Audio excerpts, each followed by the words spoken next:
Bedside teaching. Bedside teaching adalah suatu metode pembelajaran klinis yang melibatkan pasien, mahasiswa dan pembimbing klinis yang dilakukan dalam konteks klinis. Metode ini bertujuan untuk memberikan pengalaman klinis pada konteks nyata, dan mahasiswa dapat belajar dari pengalaman tersebut, dan dari umpan balik dari pembimbing klinik dan pasien. Metode ini dirasakan yang paling efektif dibanding pembelajaran di kelas dalam melatih keterampilan klinis mahasiswa, seperti berkomunikasi dengan pasien, melakukan pemeriksaan fisik, observasi dan menerapkan etika klinis, profesionalisme dan mengembangkan kemampuan nalar klinis. Marilah kita saksikan video tutorial berikut. Selamat menyaksikan. Rekan-rekan peserta latih yang berbahagia dan mahasiswa yang saya hormati, pada kesempatan kali ini saya akan menjelaskan terkait salah satu metode bimbingan klinis, yaitu bedside teaching, atau yang sering disingkat dengan BST. Apa itu BST? BST adalah bagaimana seorang pembimbing klinik itu memberikan transfer ilmu atau transfer knowledge langsung di samping pasien, tempat tidur pasien. Nah, pada saat BST ini ada dua kegiatan atau dua pendekatan yang dilakukan oleh seorang pembimbing klinik atau yang disebut dengan preseptor. Dua kegiatan itu apa? Yang pertama adalah action, yang kedua adalah observe. Actionnya pembimbing klinik atau preseptor yaitu bagaimana mendemonstrasikan keterampilan itu kepada pasien yang langsung dilihat oleh mahasiswa. Itu actionnya. Kemudian observernya yaitu bagaimana preseptor atau pembimbing klinik itu mengobservasi keterampilan kompetensi mahasiswa kepada pasien secara langsung. Itu dua inti kegiatan preseptor atau pembimbing klinik yang ada di rumah sakit. Kemudian apa tujuannya? Tujuannya adalah, tujuan BST itu kalau disingkat hanya ada dua. Yang pertama, tujuannya adalah mempraktekkan secara langsung kompetensi itu kepada pasien yang dilihat kepada mahasiswa. Yang kedua adalah menciptakan sikap profesionalisme kepada mahasiswa di dalam memberikan pelayanan kepada pasien. Dua hal itulah tujuan utama kita memberikan bedside teaching kepada mahasiswa. Saya kira itu yang bisa saya sampaikan. Untuk prosedur bagaimana kita melakukan BST bisa kita lihat di video tayangan berikutnya. Terima kasih. Baik, untuk langkah BST itu ada, yang pertama adalah kontrak dulu kepada pasien, kemudian kita lihat status kondisi pasien. Kemudian yang kedua tahapnya adalah praronde.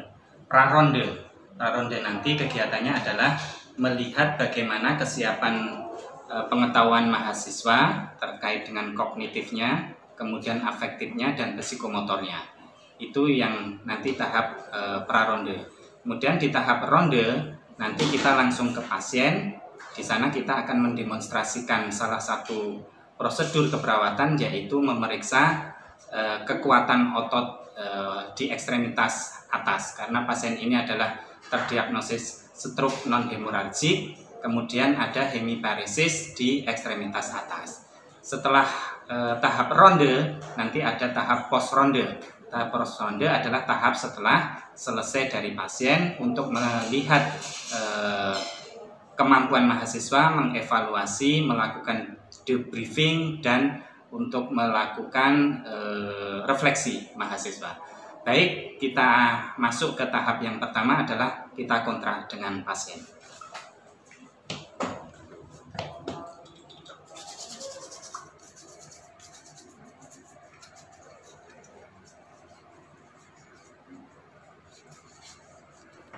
Ya, silakan masuk. Selamat siang Bapak Heri. Ya, selamat siang Pak. Assalamualaikum. Waalaikumsalam warahmatullahi wabarakatuh. Bagaimana perasaannya Pak Heri? Alhamdulillah lebih baik Pak. Alhamdulillah. Perkenalkan, saya perawat Supadi yang pada siang hari ini jaga di ruang Dahlia, yang mana saya akan melakukan kontrak dengan Pak Heri.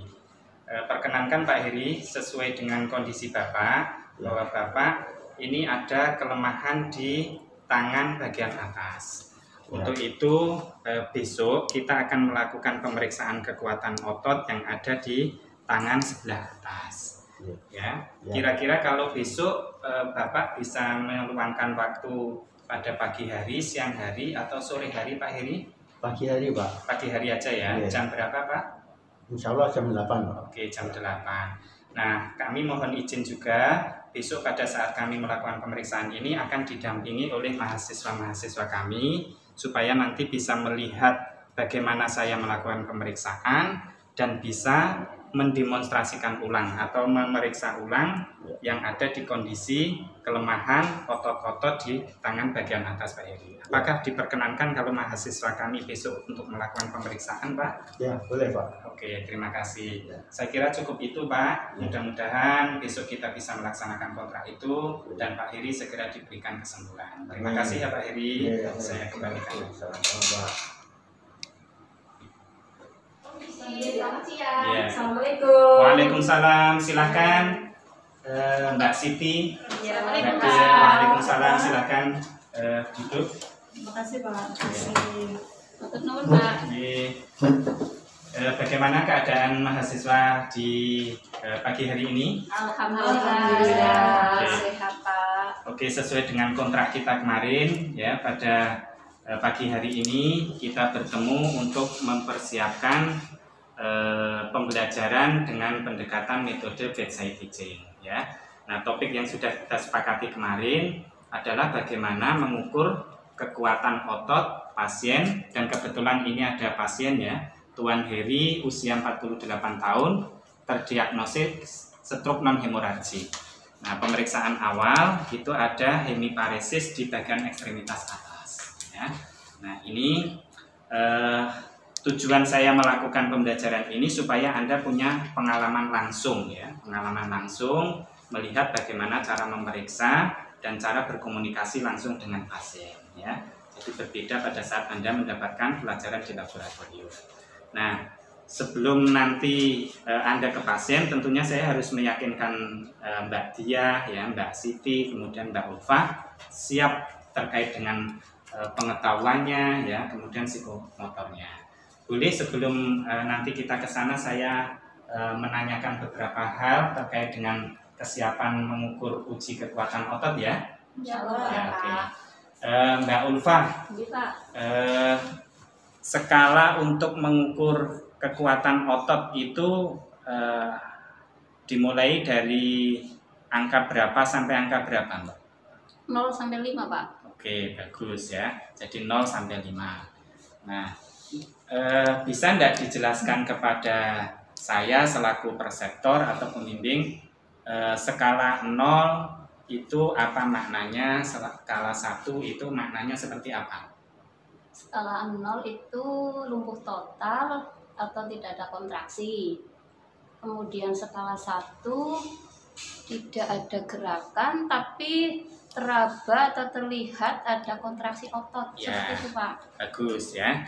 Nah, jadi sebelum ke pasien misalnya ini saya analogikan nih. Ya, ini saya, tangan saya ini. Kalau misalnya saya hanya bisa begini, Pak, misalnya diangkat Pak tangannya hanya bisa begini, ini skala berapa? Pak, diangkat tangannya, nggak bisa ini ngangkat pasiennya hanya begini toh. Skala berapa? Skala 1. Skala 1, karena hanya ada kontraksi ya, hanya ada kontraksi. Kalau 1, Pak diangkat tangannya Pak, nah dia tidak bisa ngangkat sama sekali, ini skala 0. Oke, Pak. bagus berarti ya, Mbak Ulfa sudah menyiapkan. Kemudian Mbak Siti, nah, Mbak Siti kalau yang skala 2 itu seperti apa Mbak? Kalau skala 2 itu yang ada gerakan pada sendi tapi tidak dapat melawan gravitasi ya, atau hanya bergeser saja. Ya. Oke, jadi skala 2 itu nanti misalnya pasien angkat Pak tangannya, dia hanya bisa begini bergerak, itu skala berapa Mbak Siti? 2. 2. Kalau skala 3? Kalau skala 3 itu bisa melawan gravitasi tapi tidak bisa menahan. Ya, jadi Pak tolong, contohnya seperti ini. Pak tolong diangkat tangannya, diangkat. Ya, kemudian ini hanya ditempelin tangan pemeriksa langsung jatuh. Ya, jadi tidak ada kekuatan menahan tangan pemeriksa. Bagus, Mbak Siti juga sudah melakukan persiapan. Sekarang Mbak Dia, tadi Mbak Siti sudah bagus ya. Sekarang coba Mbak Dia, kalau yang skala 4 itu apa Mbak mananya? Kalau tidak salah, skala 4 itu pasien itu bisa bergerak ya Pak, dan bisa melawan, tapi melawannya itu nggak kuat. Ya, Ya. bagus. Ya. Terus skala 5? Kalau 5 itu pasien itu bisa bergerak, kemudian melawan dari pemeriksa dan melawannya dengan maksimal. Oke, jadi kalau 5 itu dia bisa bergerak bebas, ya, mempunyai kekuatan yang bebas. Baik, semua sudah mempunyai kesiapan pengetahuan ya, kemudian psikomotornya juga tadi saya kasih gerakan-gerakan sudah bisa memaknai, berarti sudah bagus. Nah, yang perlu saya sampaikan, nanti pada saat di tempat pasien, mohon alat-alat komunikasi dinonaktifkan ya, supaya nanti kita tidak mengganggu proses bedside teaching. Kemudian nanti saya mohon Anda juga tidak diperkenankan untuk duduk di tempat tidurnya pasien. Jadi mohon nanti berdiri, ya, boleh di samping saya, ya, misalnya nanti saya di tengah, kemudian yang lain di samping, atau kemudian di depan saya. Intinya jangan sampai duduk di tempat pasien. Jadi hal-hal yang perlu saya sampaikan itu. Pertama, alat komunikasi dinonaktifkan. Yang kedua, jangan tidur di samping pasien. Kemudian duduk samping pasien. Kemudian yang berikutnya, nanti kalau bertanya ke pasien, gunakanlah bahasa-bahasa yang bisa dipahami oleh pasien, ya. Ya. Terus lalu kalau mau berdiskusi hal-hal yang sifatnya private, ya, kira-kira mengganggu kondisi pasien yang menambah cemas, nanti mohon untuk ditahan saja. Nanti kita diskusi di ruangan ini, ya. Jadi di sana nanti cukup hal-hal yang sifatnya general saja, ya. Oke, saya kira itu. Saya sudah kontrak dengan pasien jam 8 pagi hari ini kita bisa melakukan pemeriksaan itu. Oke ya, mari kita ke sana bersama-sama. Mbak.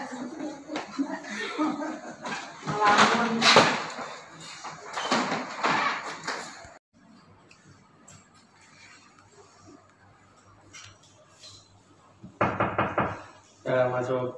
Assalamualaikum, selamat siang. Waalaikumsalam. Mari silakan masuk saja sini. Bagaimana kabarnya Pak Heri? Alhamdulillah lebih baik Pak hari ini Pak. Ya. Perkenalkan ya Pak, benar ini dengan Pak Heri ya? Ya. Masih kenal dengan saya kemarin yang melakukan kontrak? Masih Pak Supati ya. Oke ya, saya untuk meyakinkan Pak Heri akan saya lihat dulu namanya. Betul Pak Heri, jenis kelamin laki-laki, nomor rekam medisnya 395, betul ya Pak ya? Ya. Oke, Pak sesuai dengan kontrak saya yang kemarin, pada hari ini saya nanti akan melakukan pemeriksaan kekuatan otot di lengan Bapak ya. Dan perlu kami sampaikan, ini saya membawa mahasiswa yang kemarin sesuai kontrak. Ini namanya Mbak Dia, Ya. kemudian ini namanya Mbak Siti, kemudian yang satu ini namanya Mbak Ulfa. Ya, sesuai dengan yang kita sepakati kemarin, saya akan melakukan pemeriksaan dan nanti akan diulangi oleh mahasiswa saya. Begitu ya Pak ya? Ya. Oke, bisa kita mulai? Bisa. Ada yang perlu ditanyakan Pak? Sudah cukup Pak. Oke, kalau sudah cukup akan saya mulai. Mohon izin kami cuci tangan dulu ya Pak ya? Oke.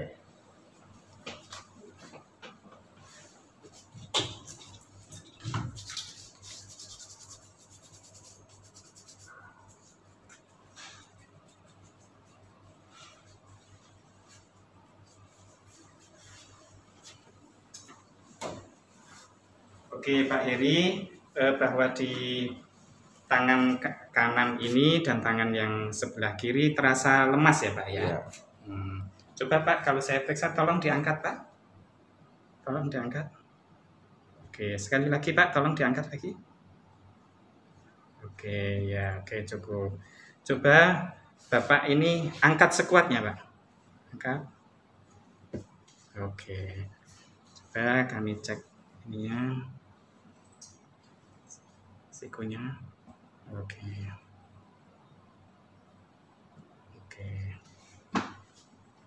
Sudah Pak pergelangannya. Ditahan ya Pak, kalau bisa berdiri, tetap berdiri ya. Ya. Lemas semua ya Pak. Tolong jarinya dibuka Pak. Oke, gini aja. Tolong dikaitkan. Ya. Yang kuat. Coba dikait yang kuat. Coba ini digenggam. Digenggam yang kuat ya Pak ya. Coba Ya. bisa enggak? Digenggam yang kuat coba. Oke ya. Oke, cukup. Jadi Pak Heri ini bahu, kemudian siku, pergelangan tangan, jari sudah saya periksa ya. Nah, ini skala kekuatannya nanti biar diperiksa oleh mahasiswa juga ya. Nanti baru kita simpulkan. Coba Mbak Diah periksa, Mbak Ulfah dulu periksa bahunya.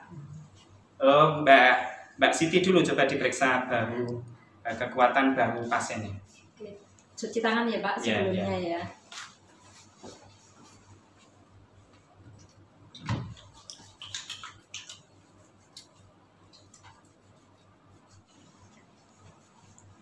Oke, silahkan coba diperiksa Mbak Siti bahunya pasien.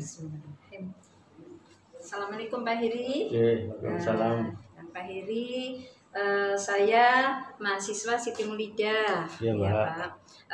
Sekarang saya akan mengukur kekuatan tangan Bapak ya. Iya. Nah, coba Bapak tangan kanannya diangkat sekuat mungkin, setinggi mungkin. Coba. Lagi, coba. Nah, situ coba sekali lagi, Pak. Ya, hanya itu, Pak. Nggak bisa sampai tinggi. Enggak. Bisa, oke. Terima kasih ya, Pak. Oke. Ya, bagus. Mbak Siti sudah bisa memeriksa. Coba Mbak Diah untuk Mbak Ulfa untuk meriksa sendinya, Mbak. Coba. Tangan dulu ya, Pak. Ya. Cuci tangannya 6 langkah ya.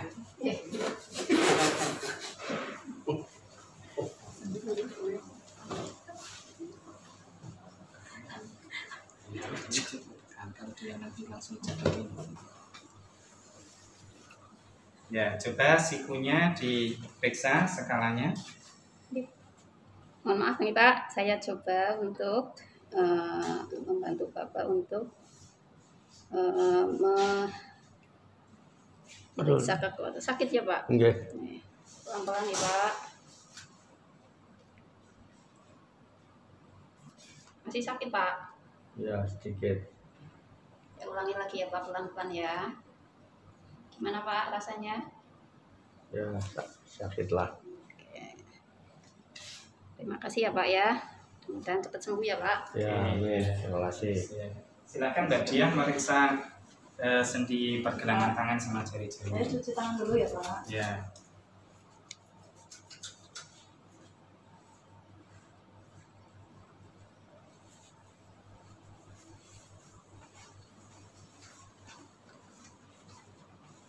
Selamat siang Pak Heri. Ya, selamat siang, Mbak. Saya mahasiswa Dia. Saya akan mencoba mengecek lagi untuk kondisi tangan Bapak ya Pak ya. Mohon maaf ya Pak. Coba Bapak angkat ini saya.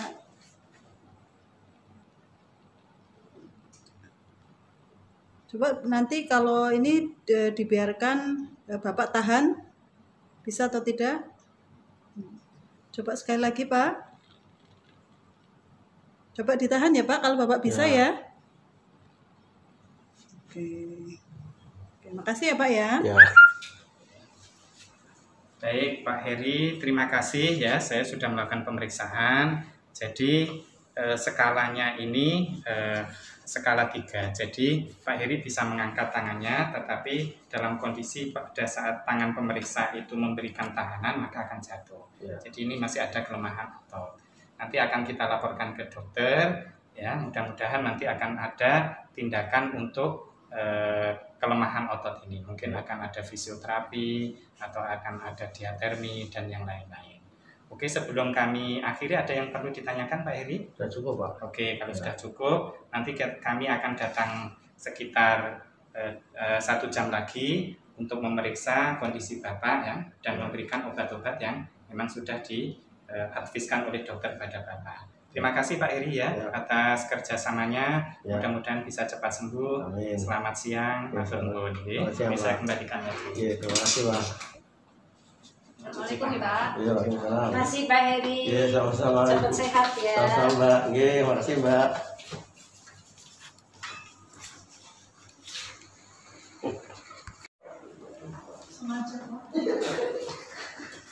Baik, silakan masuk kembali ke ruangan diskusi. Mbak Dia, Mbak Siti, Mbak Ulfa.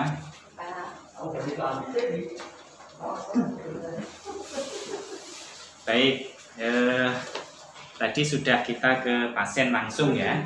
Jadi Anda semua sudah mendapatkan pengalaman langsung melakukan perawatan dan melakukan pengkajian kepada pasien ya. Baik ya, rekan-rekan mahasiswa semua, pada kesempatan kali ini kita akan melakukan evaluasi dan refleksi ya. Tadi Anda sudah ke pasien, melihat langsung, pengalaman langsung, sudah saya berikan contoh bagaimana memeriksa, mengukur kekuatan otot pasien ya. Jadi sudah saya berikan contoh secara langsung, Anda bisa melihat dan ada pasiennya. Nah, sebelum ini saya akan menanyakan kepada saudara-saudara semua ya, Mbak Ulfa, Mbak Siti, Mbak Dia. Mbak Ulfa, gimana perasaannya tadi pada saat memeriksa ke pasien itu? Ya, karena baru pertama ya Pak, tadi jadi kayak bingung sedikit gitu. Dari kalau tidak salah file interaksinya tadi kan saya harusnya kenalan dulu atau mengucapkan salam dulu, menyampaikan maksud dan tujuan, tapi tadi saya lupa nggak menyampaikan. Oh iya. Terus yang kedua, pada saat pelaksanaan ini tindakan harusnya kan tadi sikonya ditahan, tapi waktu melepaskan atau ininya lengannya itu kan harusnya dilepas, tapi saya tahan atau saya bantu turun ke bawah. Ya, jadi itu perasaan. Jadi kalau tadi yang dilakukan Mbak Ulfah itu tidak bisa kita melihat skalanya berapa gitu, karena apakah dia mampu menahan gravitasi atau tidak, kemudian dia mampu menahan tahanan pemeriksa atau tidak kelihatan tadi, sehingga Mbak Ulfah tadi nggak bisa mengetahui berapa skalanya di siku itu ya. Nah, itu perasaan yang dialami oleh Mbak Ulfah. Kalau Mbak Siti perasaannya apa tadi? Ya, alhamdulillah. Senang sih ya bisa langsung praktek ke pasien gitu. Tadi waktu ke pasien yang pertama mungkin cuci tangannya kayaknya kurang betul kayaknya tadi loh Pak. Terus pada saat periksa ke pasien tadi sih sudah kayaknya skalanya 3 ya, karena pasien bisa ngangkat tapi tidak bisa menahan tahanan tadi ya.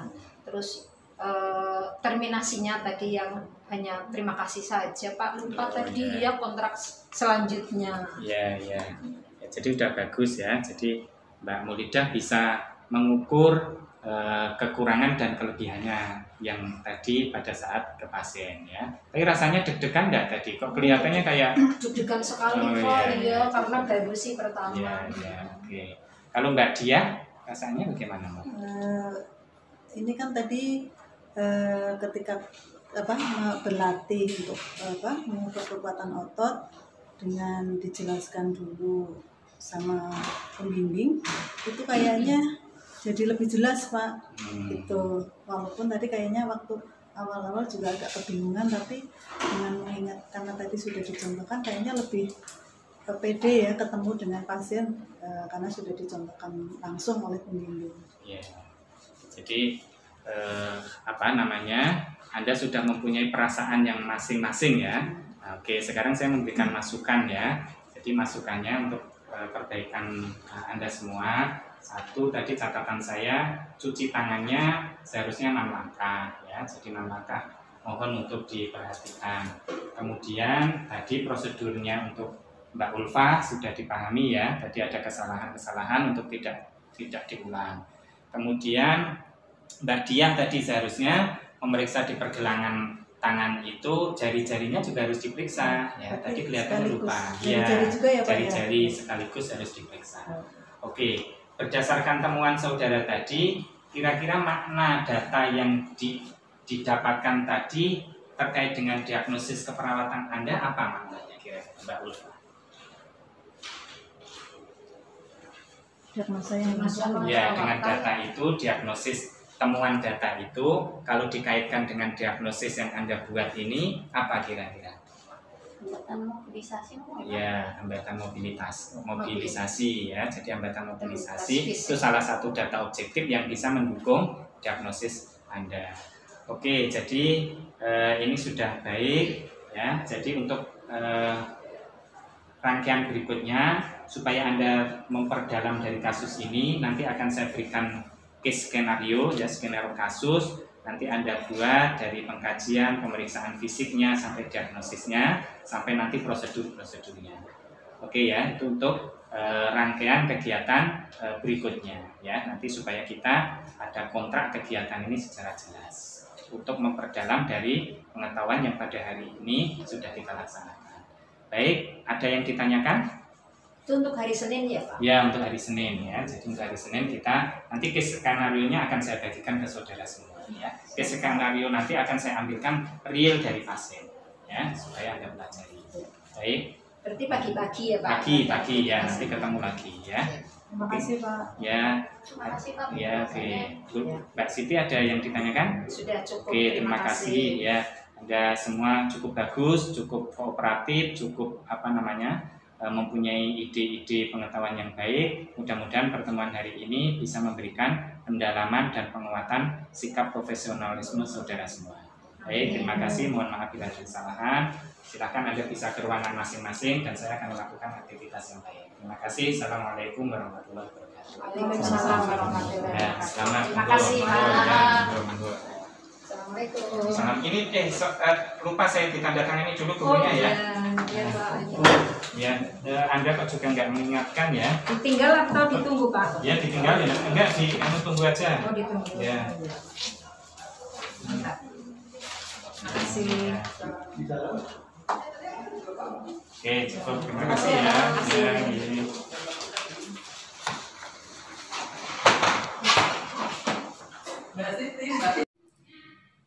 Baik, terima kasih rekan-rekan peserta latih dan rekan-rekan mahasiswa yang berbahagia. Tadi sudah saya tampilkan rangkaian bagaimana kita melakukan metode pembelajaran klinik ya. Salah satu metode pembelajaran klinik yaitu bedside teaching atau yang disebut dengan BST. Nah, jadi rangkaian dari kontrak kepada pasien, kemudian pra-ronde, kemudian ronde dan post-ronde sudah kami contohkan secara lengkap ya.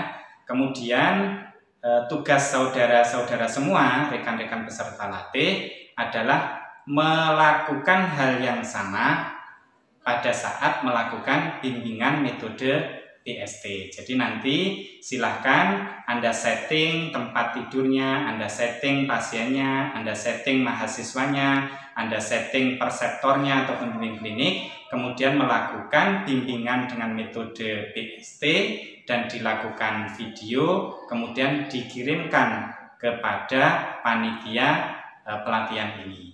Kemudian nanti akan kita berikan feedback apakah langkah-langkah saudara pada saat membimbing mahasiswa itu dari awal sampai akhir itu sesuai dengan metode dan teori yang saya berikan. Oke, selamat bekerja, sukses selalu, sejahtera untuk kita semua. Terima kasih, sekian, assalamualaikum warahmatullahi wabarakatuh.